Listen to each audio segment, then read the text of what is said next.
I went to art school because I had this idea that I wanted to be an artist. I didn't know if I could really do it, but it was the thing I was more interested in than anything else. So I went to Edinburgh College of Art, where the focus really was on drawing. That was a huge part of what we did. And I think I wouldn't be making this work now if I hadn't of, done such a kind of concentrated study of the figure. I don't think I would be able to.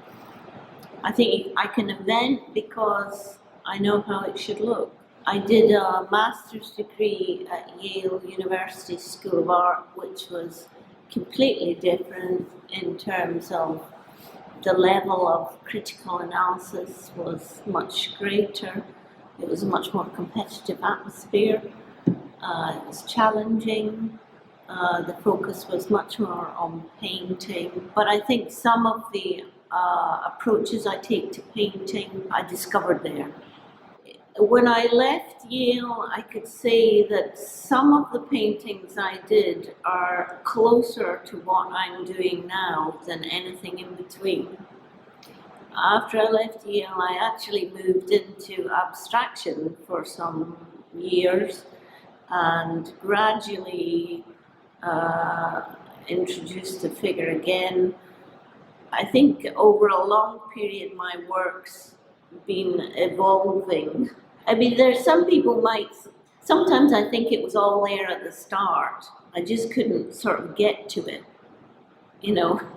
and what I've been doing for the last 25 years is I feel like going up a spiral staircase, and at some point you return to a place you've been before, but you're in a different position, you're a different person, you're older, you know more, and so gradually you can piece it together. I'm not the kind of artist who came up with a signature style and then was able to, keep reproducing that identity.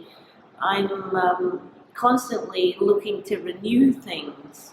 So I've not always painted female figures. In a way, when I moved back towards figuration, I was working in a much more obvious portrait. They were kind of they were a critique of portraiture, but they were men and women.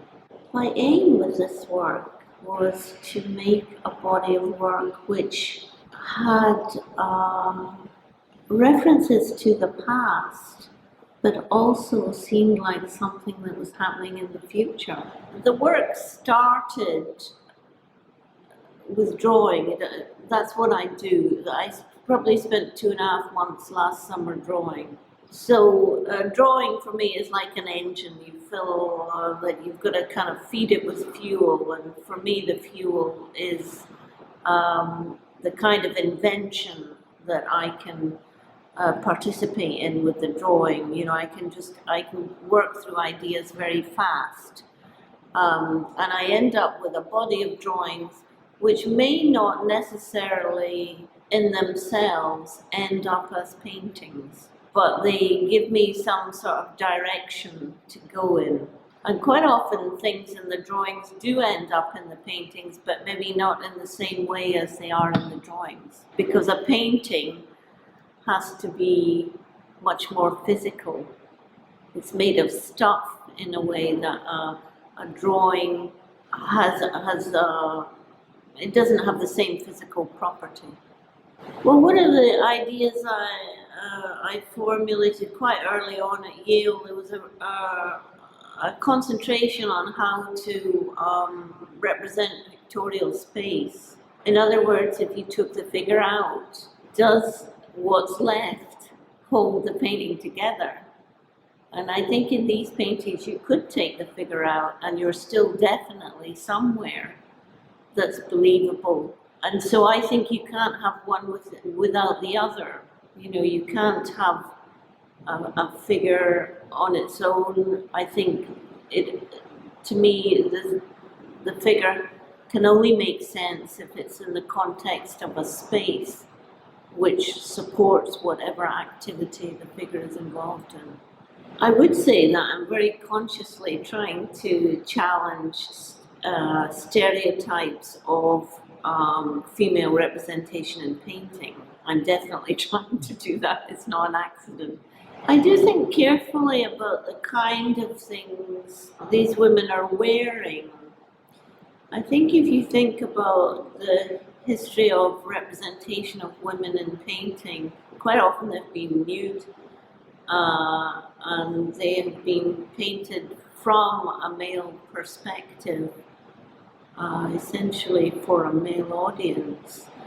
I'm not really interested in looking at women in that way, so I know I would never paint a nude figure. I'm not really interested in that, but I think the costumes are part of the formal language of the painting for me, and they're actually quite influenced by fashion, films, and theatre. So they're kind of, the costumes are part of the formal language of the painting.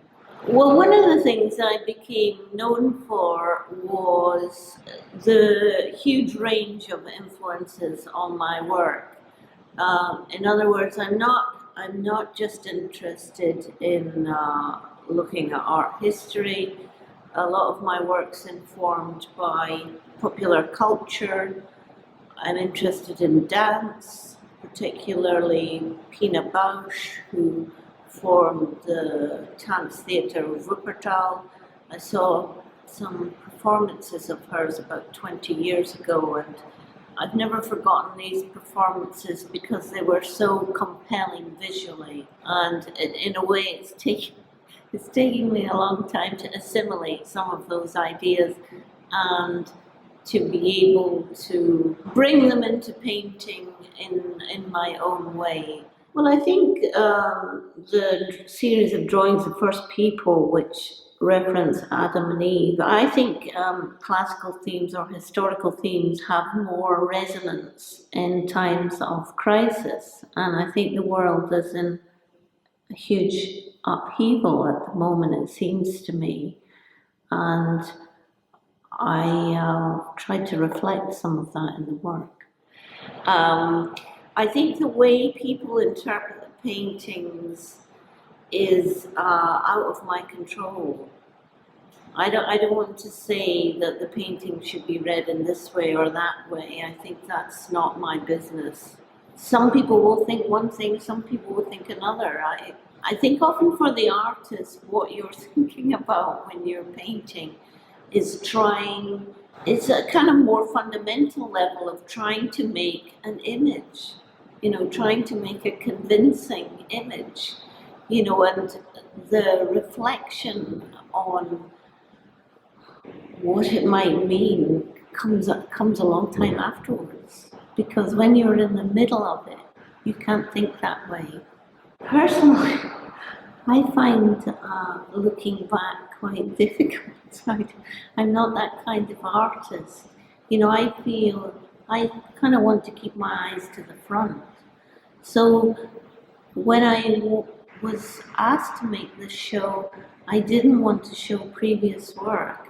I felt like I wanted to put my feet firmly in the future and the way I was going. Because I feel I'm still traveling. I haven't got there.